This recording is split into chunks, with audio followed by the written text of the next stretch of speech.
des fois il y a une confusion dans des versets comme par exemple Marc chapitre 8 verset 36, et en fait c'est aussi dans Matthieu et dans Luc, un petit peu différemment, mais des passages qui ressemblent.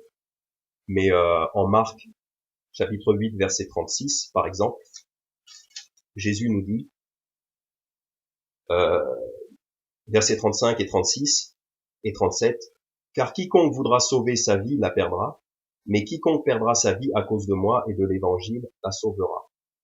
Car que profitera-t-il à un homme s'il gagne le monde entier et qu'il perde son âme? Ou que donnera un homme en échange de son âme? Donc des fois les gens, quand ils voient ça, ils disent, voyez, si vous abandonnez pas tout, si vous n'êtes pas prêt à donner toute votre vie à Christ, à tout abandonner, à tout vendre, vous pouvez pas être sauvé.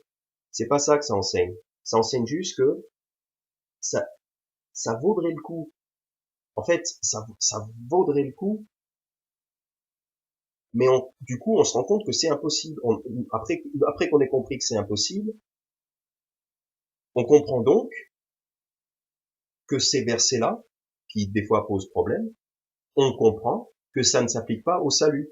Quand il nous dit quiconque voudra sauver sa vie la perdra, mais quiconque la perdra à cause de moi et de l'évangile la conservera, mais quiconque perdra sa vie à cause de moi et de l'évangile la sauvera. Une fois qu'on a compris qu'on ne pouvait pas être sauvé par ses bonnes œuvres, on comprend donc que la seule application qui reste, c'est pour vivre la vie chrétienne. Donc, autrement dit, si j'essaye de sauver ma vie, si j'essaye de conserver ma vie, la vie que j'avais avant, j'avais des projets, par exemple, mettons que avant, j'avais envie euh, d'être pilote d'avion. Et ben, je pense que c'est pas très compatible avec la vie chrétienne, pilote d'avion. C'est un exemple, mais c'est un métier qui est pas très compatible avec la vie chrétienne, parce que tu es toujours en voyage, t'es jamais disponible le dimanche pour l'église et tout ça. Bon, avant, mettons que je voulais être ça. Et ben, si je veux sauver cette vie-là, si je veux sauver ma vie d'avant, ben je vais pas vivre pour Christ. Si je suis pilote d'avion, je vais pas tellement pouvoir vivre pour Christ. Enfin, ça va pas être génial. Donc en fait, je sauve ma vie de pilote d'avion, je la conserve, je garde mes projets d'avant et je ne fais pas la volonté de Dieu. Mais cette vie-là, je vais la perdre dans le sens où Dieu ne me récompensera pas pour ça. Même si j'ai cru en Jésus-Christ, je suis sauvé, pas de problème. J'ai pas besoin d'abandonner ma vie de pilote d'avion pour être sauvé. Par contre, si j'abandonne pas ma vie de pilote d'avion, j'aurai aucune récompense. Donc en fait, tout ce que j'ai fait en tant que pilote d'avion, je vais le perdre.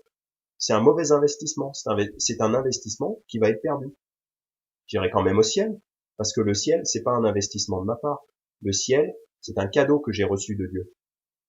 Par contre, si je veux continuer à vivre ma vie, si je veux vivre ma vie de façon égoïste, selon ma propre volonté, ben, je vais perdre. Je vais perdre ces choses-là. Je l'emporterai pas au paradis, comme on dit souvent. C'est bien, c'est un bon dicton. Et par contre, si je perds cette vie-là, si je décide, bon, je prends des résolutions, je renonce à être pilote d'avion, par exemple, et je sais pas, c'est juste un exemple, hein. Si vous êtes pilote et que vous pouvez vivre une bonne vie chrétienne, peut-être, tant mieux pour vous. Si vous y arrivez, c'est bien, bravo. Je dis pas ça à cause de pilote d'avion, mais c'est l'exemple.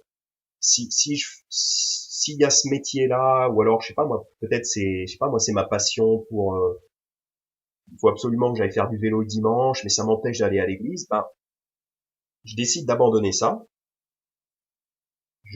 j'abandonne ces choses-là, je change de métier, je, je, je change de loisir,